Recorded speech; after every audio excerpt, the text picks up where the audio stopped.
नमस्कार। आकाशवाणी से प्रस्तुत है समाचार प्रभात।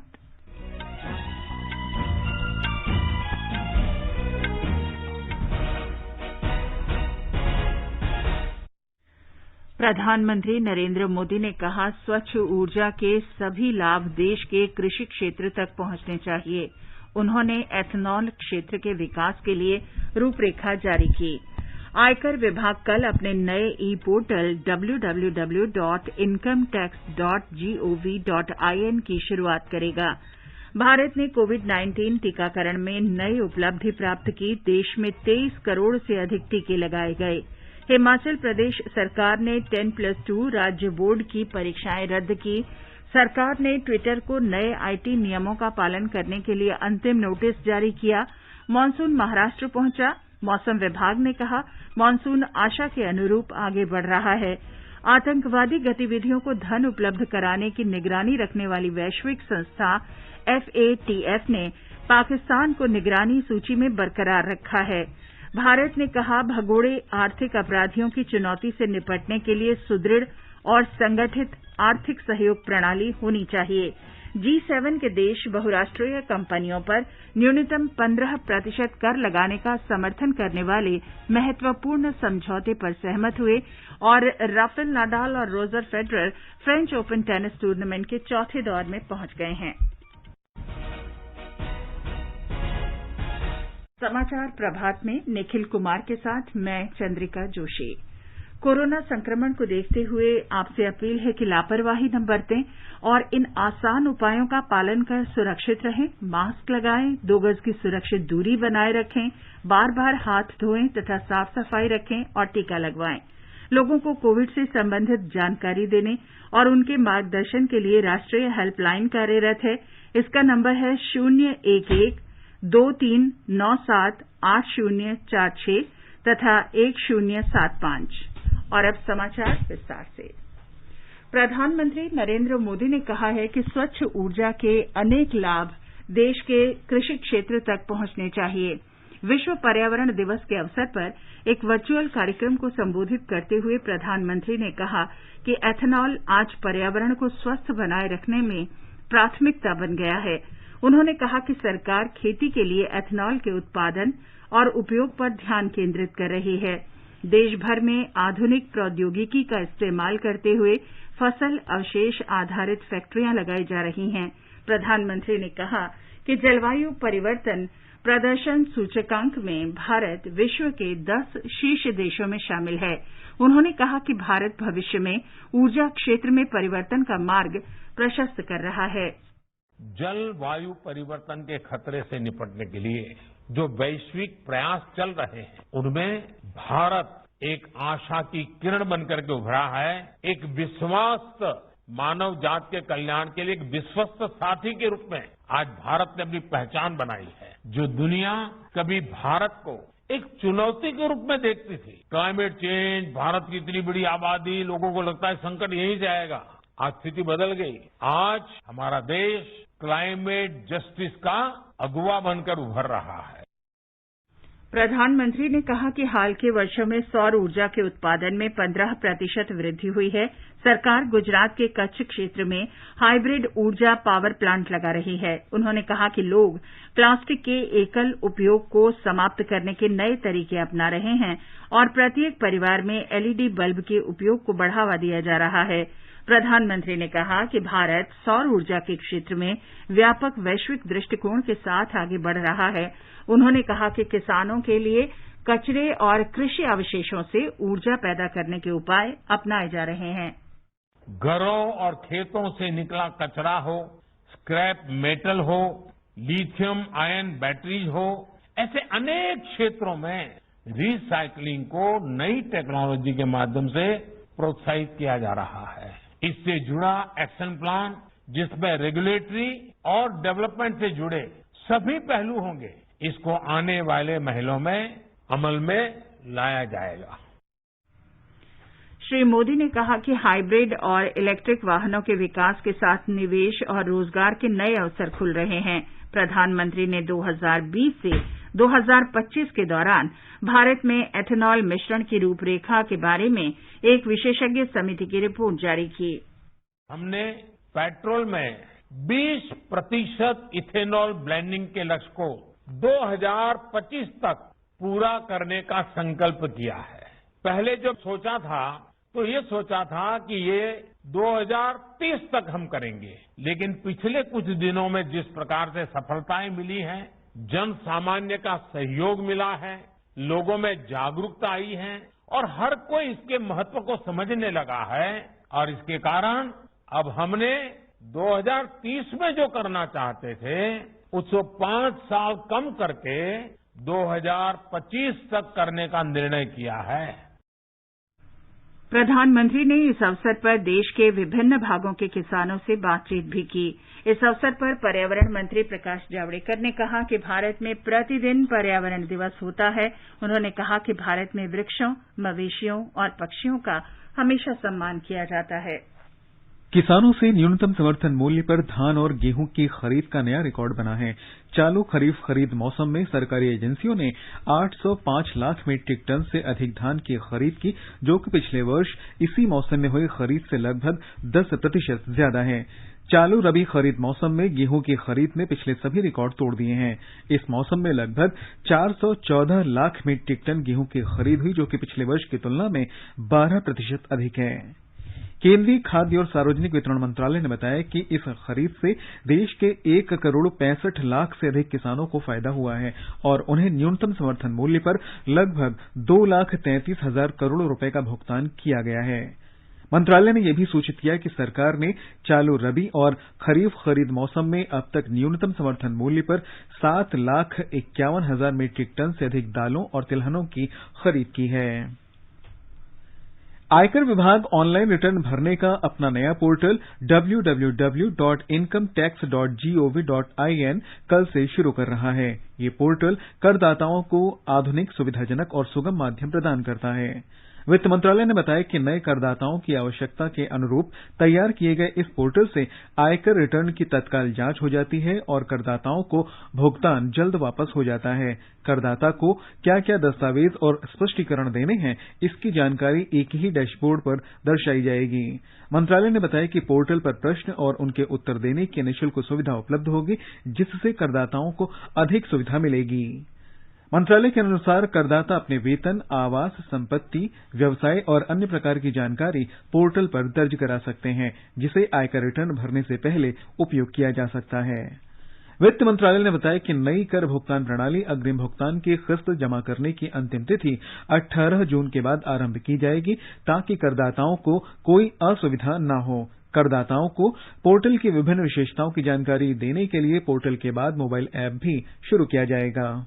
वित्त मंत्री निर्मला सीतारामन ने कल वीडियो कॉन्फ्रेंसिंग के द्वारा बीमा कंपनियों के अध्यक्षों के साथ बैठक की और कोविड-19 की लड़ाई में जुटे स्वास्थ्य कर्मियों के लिए प्रधानमंत्री गरीब कल्याण पैकेज बीमा योजना के अंतर्गत प्रगति की समीक्षा की। महामारी के दौरान प्रधानमंत्री जीवन ज्योति बीमा योजना के अंतर्गत लंबित दावों के वितरण को गति देने की भी समीक्षा की गई। श्रीमती सीतारामन ने प्रक्रिया और दस्तावेजों की आवश्यकता के सरलीकरण के महत्व पर बल दिया, ताकि दावों को यथाशीघ्र वितरित किया जा सके। समीक्षा बैठक के दौरान वित्त मंत्री ने कहा कि प्रधानमंत्री गरीब कल्याण पैकेज बीमा योजना के अंतर्गत अभी तक 209 करोड़ रुपए से अधिक की राशि कुल 419 दावों के लिए खातों में जमा कराई जा चुकी है। राज्यों द्वारा दस्तावेज भेजने में होने वाली देरी को देखते हुए वित्त मंत्री ने कहा कि एक नई प्रणाली लाई गई है, जिसके अंतर्गत इन दावों को पूरा करने के लिए जिला मजिस्ट्रेट से एक सरल सर्टिफिकेट और प्रमुख राज्य स्वास्थ्य प्राधिकरण की स्वीकृति ही काफी होगी। वित्त मंत्री ने यह भी कहा कि प्रधानमंत्री जीवन ज्योति बीमा योजना के अंतर्गत 1 अप्रैल 2020 से लेकर अब तक कुल 2,403 करोड़ रुपए 1,20,000 दावों के लिए दिए गए हैं, जो 99% वितरण दर है।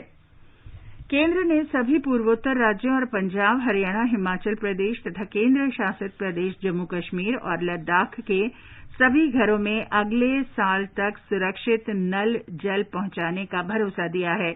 जल शक्ति मंत्रालय ने कहा है कि जल जीवन मिशन को इन सभी राज्यों और केंद्र शासित प्रदेशों में लागू किया जाएगा तथा सभी घरों को 2022 के अंत तक नल जल कनेक्शन उपलब्ध कराया जाएगा। केंद्रीय जल शक्ति मंत्री गजेंद्र सिंह शेखावत ने इन राज्यों और केंद्र शासित प्रदेशों में इस योजना के कार्यान्वयन के लिए वर्तमान वित्त वर्ष के दौरान 8,200 करोड़ रुपए से अधिक के केंद्रीय आवंटन को स्वीकृति दे दी है।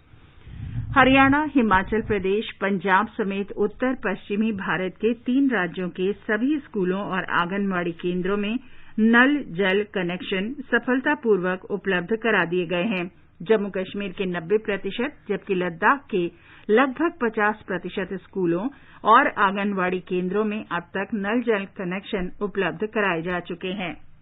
मुख्य निर्वाचन आयुक्त सुशील चंद्रा ने कहा है कि निर्वाचन आयोग देश में प्रलोभन मुक्त और निष्पक्ष चुनाव सुनिश्चित करने के लिए कोई कोर कसर नहीं छोड़ता है। आकाशवाणी के साथ विशेष बातचीत में श्री चंद्रा ने जोर देकर कहा कि चुनाव के दौरान मतदाताओं के बीच धन, शराब और अन्य सामान का मुफ्त वितरण रोकने के लिए एक बहुस्तरीय प्रणाली स्थापित की जाती है। उन्होंने कहा कि हाल ही में संपन्न हुए 5 राज्यों के विधानसभा चुनावों में आयोग ने 1,000 करोड़ रुपए से अधिक की नकदी, नशीले पदार्थ, शराब और अन्य सामान को जब्त किया। जो भी चुनाव हो ये इंड्यूसमेंट फ्री हो, किसी प्रलोभन में हमारा कोई भी मतदाता ना आ पाए और धन का दुरुपयोग पूर्णतः रोका जाए। हर क्षेत्र में हम लोग एक एक्सपेंडिचर ऑब्जर्वर की नियुक्ति करते हैं, जो कि एक सीनियर ऑफिसर्स होते हैं और वो एक दूसरे प्रदेश से आते हैं जो वहां के नहीं होते हैं, वहां पहुंचते हैं और उनके अंडर में भी असिस्टेंट एक्सपेंडिचर ऑब्जर्वर भी होते हैं, जो कि हर चीज पे बड़ी पैनी नजर रखते हैं। जो भी कैंडिडेट रैली करते हैं या जो भी गाड़ियों का यूज करते हैं, उनकी परमिशन सही दी गई है नहीं दी गई है, उसकी रैली में कितना खर्चा हुआ वो दिखाया गया है नहीं दिखाया गया है, कोई इस तरह का रुपया कहीं पे जो डिस्ट्रीब्यूट होने वाला है या कहीं शराब डिस्ट्रीब्यूट होने वाली है, उन पर नजर रखी जाती है और उनको डिफरेंट एजेंसियों के माध्यम से सीज करवाया जाता है। मुख्य निर्वाचन आयुक्त सुशील चंद्रा के साथ इस विशेष भेंटवार्ता का दूसरा भाग आकाशवाणी के समाचार सेवा प्रभाग द्वारा आज रात 9:15 बजे प्रसारित किया जाएगा। इसे FM गोल्ड चैनल और अतिरिक्त चैनलों पर स्पॉटलाइट कार्यक्रम में सुना जा सकेगा। इस भेंटवार्ता का पहला हिस्सा कल रात प्रसारित किया गया था। ये कार्यक्रम हमारी वेबसाइट newsonair.com और हमारे YouTube channel news on AIR official पर भी उपलब्ध रहेगा। ये समाचार आकाशवाणी से प्रसारित किए जा रहे हैं। समाचार प्रभात में आपका फिर स्वागत है। आगे बढ़ने से पहले एक नजर मुख्य समाचारों पर। प्रधानमंत्री नरेंद्र मोदी ने कहा, स्वच्छ ऊर्जा के सभी लाभ देश के कृषि क्षेत्र तक पहुंचने चाहिए। एथनॉल क्षेत्र के विकास के लिए रूपरेखा जारी की। आयकर विभाग कल अपने नए पोर्टल www.incometax.gov.in की शुरुआत करेगा। भारत ने कोविड-19 टीकाकरण में नई उपलब्धि प्राप्त की। देश में 23 करोड़ से अधिक टीके लगाए गए। हिमाचल प्रदेश सरकार ने 10+2 राज्य बोर्ड की परीक्षाएं रद्द की। सरकार ने ट्विटर को नए आईटी नियमों का पालन करने के लिए अंतिम नोटिस जारी किया। महाराष्ट्र में मानसून पहुंचा। मौसम विभाग ने कहा, मानसून आशा के अनुरूप आगे बढ़ रहा है। आतंकवादी गतिविधियों को धन उपलब्ध कराने की निगरानी रखने वाली वैश्विक संस्था FATF ने पाकिस्तान को निगरानी सूची में बरकरार रखा है। भारत ने कहा, भगोड़े आर्थिक अपराधियों की चुनौती से निपटने के लिए सुदृढ़ और संगठित आर्थिक सहयोग प्रणाली होनी चाहिए। G7 के देश बहुराष्ट्रीय कंपनियों पर न्यूनतम 15% कर लगाने का समर्थन करने वाले महत्वपूर्ण समझौते पर सहमत हुए और राफेल नडाल तथा Roger Federer French open tennis tournament के चौथे दौर में पहुंच गए हैं। भारत ने कोविड-19 टीकाकरण में एक महत्वपूर्ण उपलब्धि प्राप्त कर ली है। देश में अब तक 23 करोड़ से अधिक टीके लगाए जा चुके हैं। स्वास्थ्य मंत्रालय ने बताया है कि कल 31,20,000 से अधिक टीके लगाए गए। इनमें से 28,70,000 लोगों को पहला और 2,49,000 लोगों को दूसरा टीका लगाया गया। देश में विश्व का सबसे बड़ा टीकाकरण अभियान इस वर्ष 16 जनवरी को शुरू किया गया था। 18 से 44 वर्ष के आयु वर्ग के 16,19,000 से अधिक व्यक्तियों को कोविड से बचाव की पहली डोज, जबकि 41,000 से अधिक लोगों को दूसरी डोज दी गई। भारतीय जनता पार्टी ने पंजाब सरकार पर आरोप लगाया है कि वह निःशुल्क दिए जाने वाले कोविड के टीकों को बेच रही है। कल नई दिल्ली में पार्टी के वरिष्ठ नेता और केंद्रीय मंत्री हरदीप सिंह पुरी ने कहा कि जो टीके लोगों को निःशुल्क लगाए जाने थे, उन्हें कांग्रेस शासित राज्यों में निजी अस्पतालों को बेचा जा रहा है। श्री पुरी ने कहा कि केंद्र सरकार लाभार्थियों के लिए कोविड का 50% टीका राज्य और केंद्र शासित प्रदेशों को निःशुल्क उपलब्ध कराती है। कांग्रेस नेता राहुल गांधी पर निशाना साधते हुए श्री पुरी ने कहा कि कांग्रेस शासित राजस्थान में कोविड के टीके कूड़े में फेंके जा रहे हैं और पंजाब में इन्हें बेचकर कमाई की जा रही है। अगर 309 रुपए के लिए एक डोज खरीदी जाती है, उसको आगे आप 1000 रुपए के दाम पर प्राइवेट हॉस्पिटल को दे रहे हैं और वो आगे जो प्राइवेट हॉस्पिटल है, जो कल आंकड़े आए थे 1560 रुपए पर बेच रहा था प्राइवेट हॉस्पिटल, एक डोज जो गरीब आदमी को मुफ्त देनी चाहिए, जो सरकार ने खरीदी है 309 रुपए पे, वो लाभार्थी को मिल रही है 1560 रुपए पे। 2 अस्पताल हैं वहां पे, मैक्स और फोर्टिस मोहाली में, जिन्होंने टीका 3000 और 3200 रुपए का बेचा है। केंद्र कोविड महामारी के दौरान लोगों की सुविधा के लिए बनाई गई राष्ट्रीय स्तर की 4 हेल्पलाइन नंबर के बारे में जागरूकता पैदा कर रहा है। सूचना और प्रसारण मंत्रालय अपने विभिन्न विभागों के माध्यम से इन हेल्पलाइन के बारे में जागरूकता बढ़ा रहा है। विभिन्न हेल्पलाइन नंबर इस प्रकार हैं। कोविड संबंधी सवालों के जवाब देने के लिए स्वास्थ्य और परिवार कल्याण मंत्रालय की हेल्पलाइन है 1075, महिला और बाल विकास मंत्रालय की चाइल्ड हेल्पलाइन है 1098, वरिष्ठ नागरिकों के लिए सामाजिक न्याय और अधिकारिता मंत्रालय का हेल्पलाइन नंबर है 14567, मनोवैज्ञानिक सहायता के लिए राष्ट्रीय मानसिक स्वास्थ्य और तंत्रिका विज्ञान संस्थान निमहंस का नंबर है 080461100007। स्वास्थ्य मंत्रालय ने बताया है कि पिछले 24 घंटे में देश में 1,20,000 लोगों में संक्रमण की पुष्टि हुई। ये संख्या पिछले 58 दिन में सबसे कम है। दैनिक संक्रमित लोगों की संख्या लगातार 9वें दिन 2 लाख से कम रही। कोविड से ठीक होने की राष्ट्रीय दर में लगातार सुधार हो रहा है और ये इस समय 93.38% है।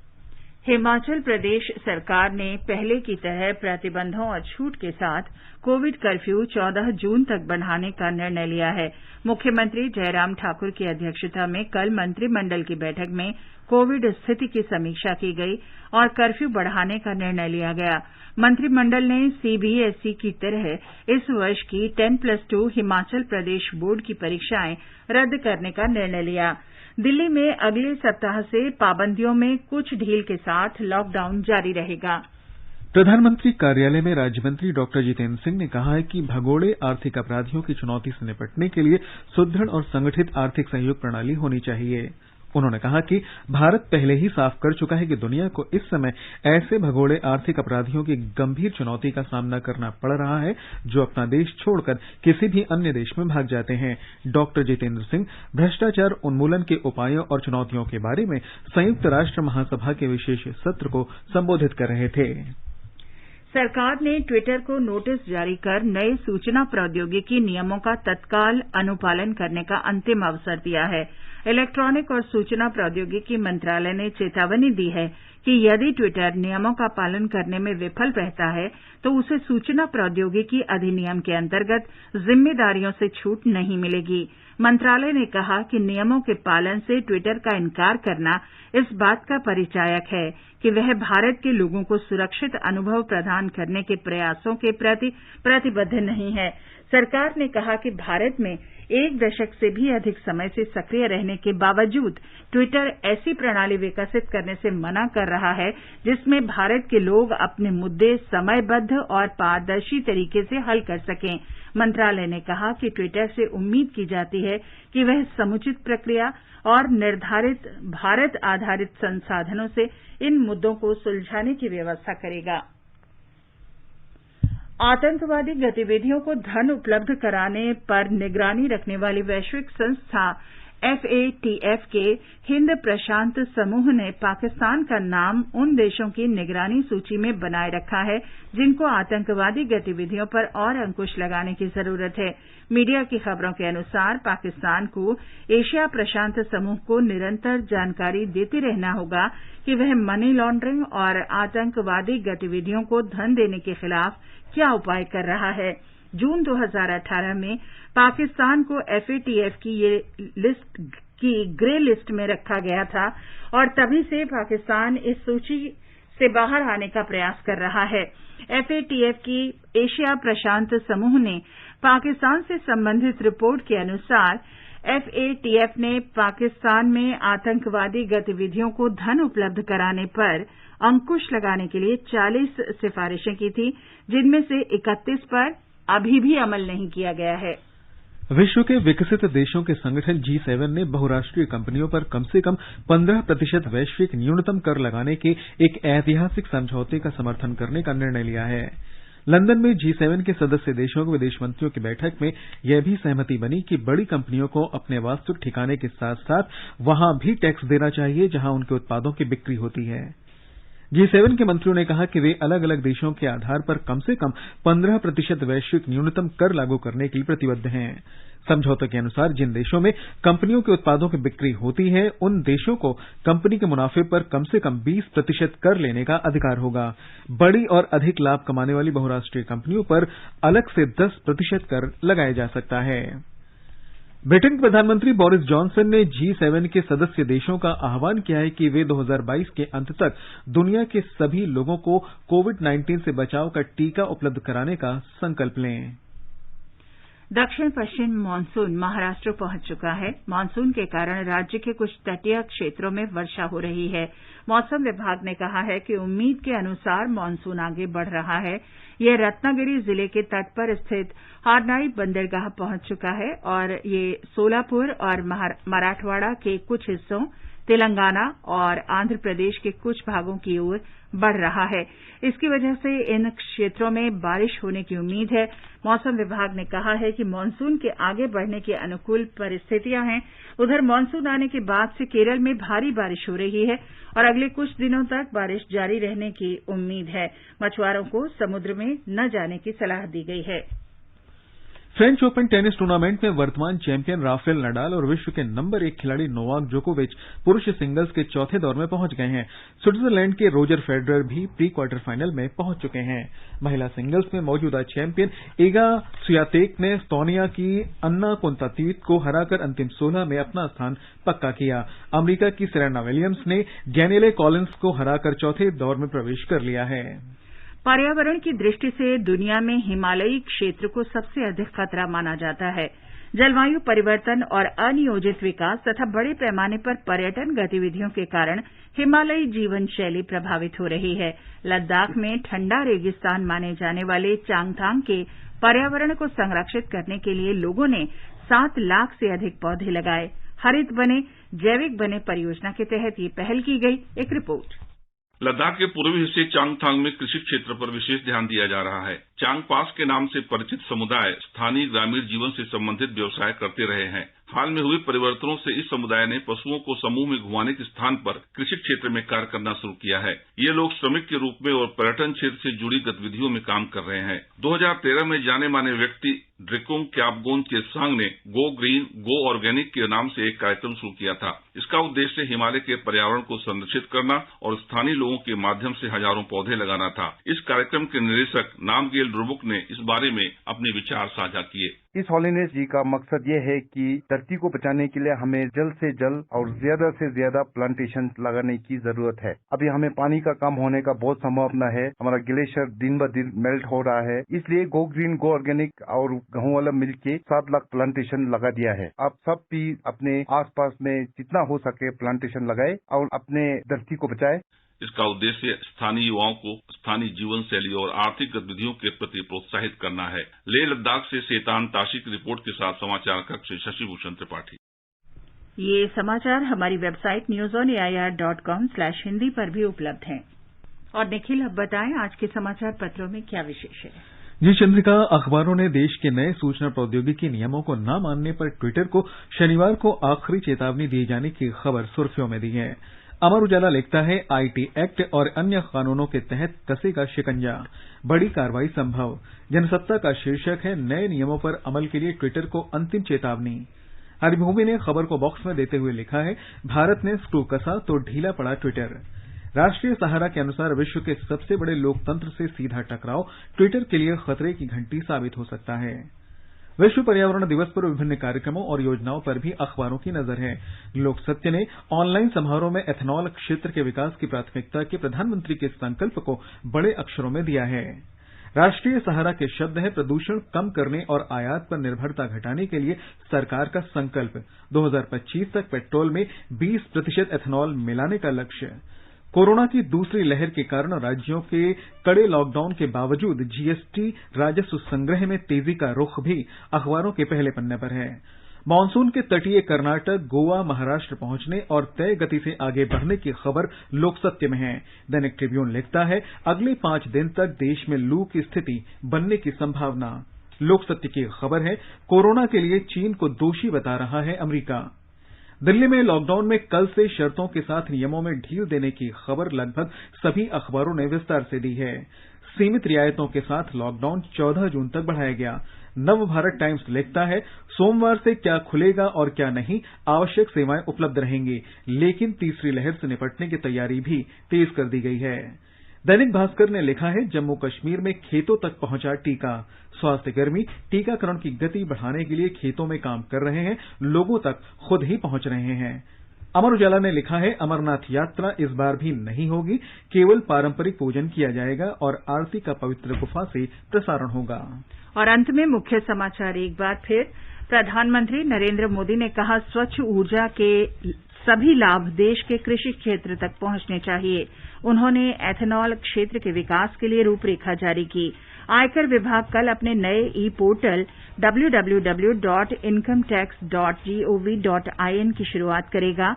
भारत ने कोविड-19 टीकाकरण में नई उपलब्धि प्राप्त की। देश में 23 करोड़ से अधिक टीके लगाए गए। हिमाचल प्रदेश सरकार ने 10+2 राज्य बोर्ड की परीक्षाएं रद्द की। सरकार ने ट्विटर को नए आईटी नियमों का पालन करने के लिए अंतिम नोटिस जारी किया।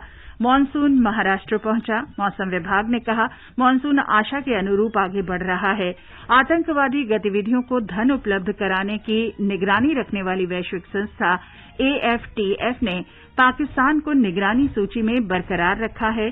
भारत ने कहा, भगोड़े आर्थिक अपराधियों की चुनौती से निपटने के लिए सुदृढ़ और संगठित आर्थिक सहयोग प्रणाली होनी चाहिए।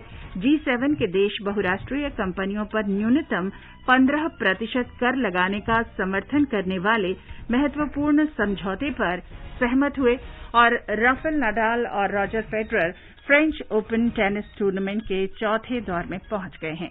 इसके साथ ही समाचार प्रभात का ये अंक समाप्त हुआ। नमस्कार।